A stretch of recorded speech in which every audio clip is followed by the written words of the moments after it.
Look up at the night sky when the moon is full and bright. It looks serene. It looks silent. It appears to be just a dead rock floating in the blackness of space, perhaps providing a little romantic lighting for an evening walk.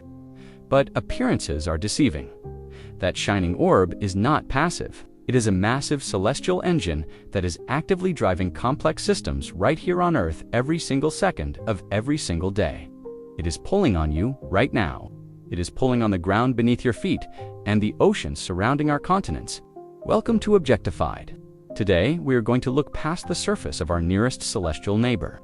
We are not just talking about craters and dust. We are diving deep into the profound, surprising, and sometimes subtle environmental impacts of moon cycles. We often think of the environment as something contained entirely within Earth's atmosphere.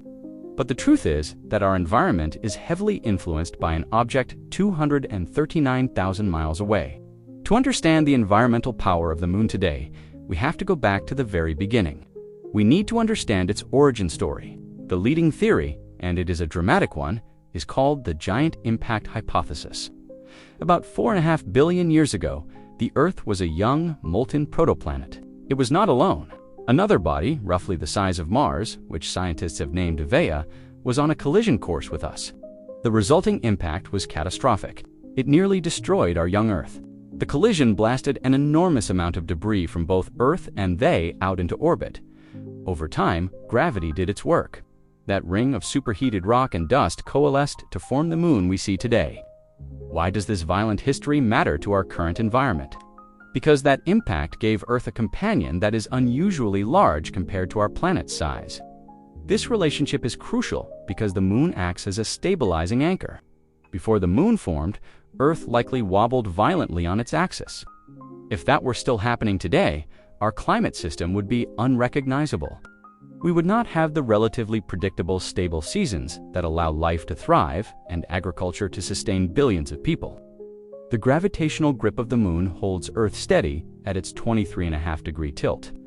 It is the silent guardian of our climate stability.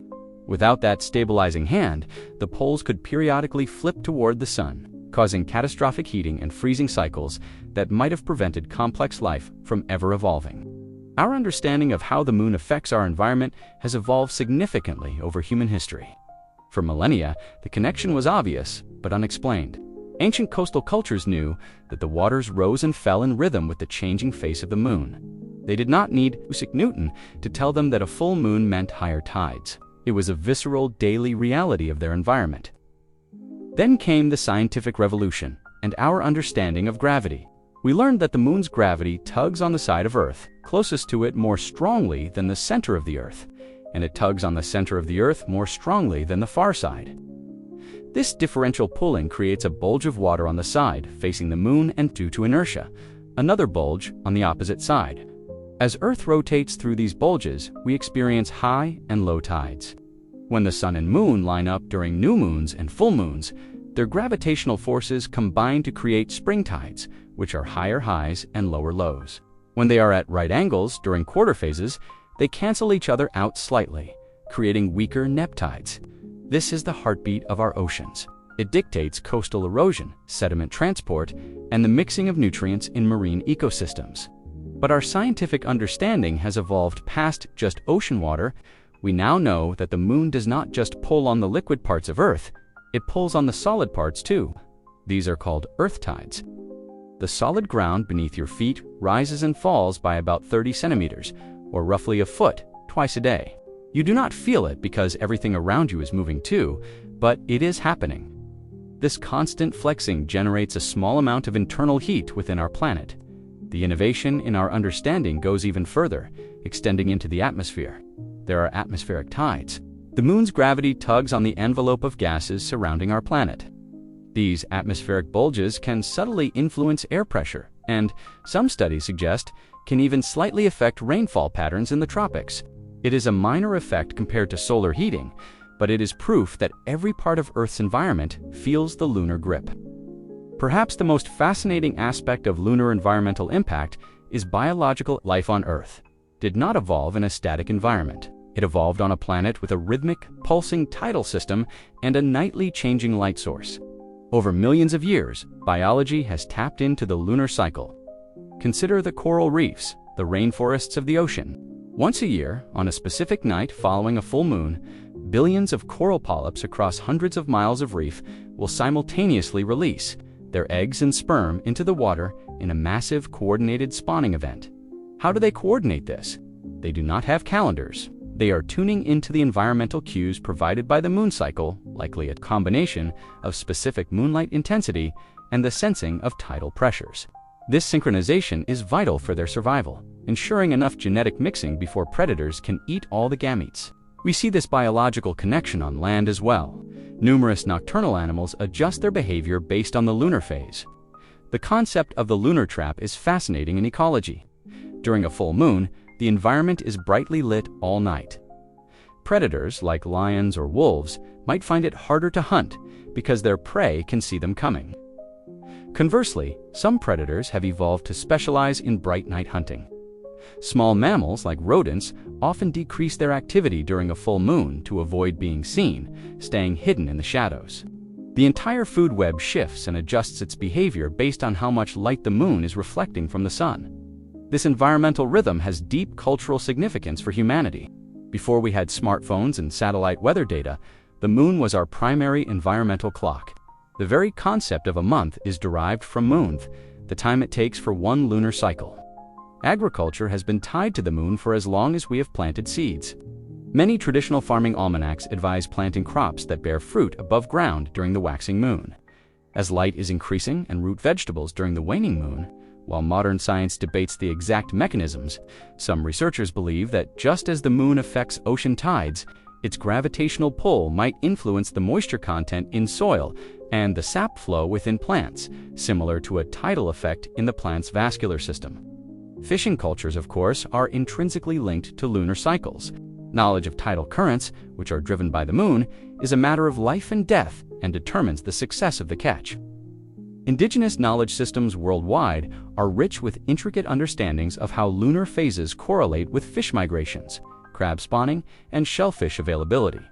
The moon was the original environmental indicator. Let us look at some fun facts and surprising details about the moon's environmental influence that you might not know. We mentioned earth tides, the stretching of the solid ground. Some geologists are investigating correlations between lunar cycles and earthquakes. The theory is that when tidal stress on Earth, S-crust is highest during new and full moon zit, could provide the final nudge to a fault line that is already critically stressed, triggering an earthquake. While the moon does not cause earthquakes, it might dictate the timing of when some of them occur. The statistical evidence is still being debated, but it is a fascinating area of research. Here is another surprising one. The moon is slowly leaving us. Due to tidal friction, the energy lost as ocean tides slosh around against the continent's Earth's rotation is slowing down very slightly, lengthening our days to conserve angular momentum in the Earth-Moon system. The moon is drifting away from us at a rate of about 3.8 centimeters or 1.5 inches per year. What is the long-term environmental impact of this? Right now, nothing noticeable. But in billions of years, as the moon moves significantly further away, its stabilizing effect on Earth's tilt will diminish. Our climate could eventually become wildly unstable again. Furthermore, as Earth's rotation slows, our days will become significantly longer, fundamentally changing daily temperature cycles and weather patterns. We are talking about a very distant future, but it highlights that the environmental relationship between Earth and Moon is dynamic, not permanent. Another modern environmental twist involves humans interfering with lunar cycles. For billions of years, the only light at night was the moon, stars, and occasional fire. Now, artificial light pollution is drowning out the natural lunar cycles in many parts of the world. This disrupts the sensitive biological clocks of animals that rely on moonlight cues for navigation, reproduction, and hunting. We are effectively erasing an environmental signal that life has relied upon for eons. When we step back and look at the whole picture, the conclusion is inescapable. The Earth is not an isolated system. We exist in a binary relationship with our moon. It is not just a pretty nightlight. It is a gravitational engine that stabilizes our climate, churns our oceans, flexes our crust, and provides the rhythmic baseline for the symphony of life on our planet. From the coral reefs spawning in unison to the timing of the tides that shape our coastlines, the lunar fingerprint is everywhere in our environment. Understanding this connection deepens our appreciation for the complex, interconnected systems that sustain us. It reminds us that to understand Earth, we sometimes have to look away from it. If you enjoyed this deep dive into the hidden forces shaping our world, please consider liking this video and subscribing to Objectified. We are dedicated to looking past the surface and understanding the true nature of the objects and concepts around us. Hit that notification bell so you do not miss our next exploration. The next time you are outside on a clear night, look up at the moon. Remember that you are not just looking at a rock in space. You are looking at a vital component of Earth's life support system.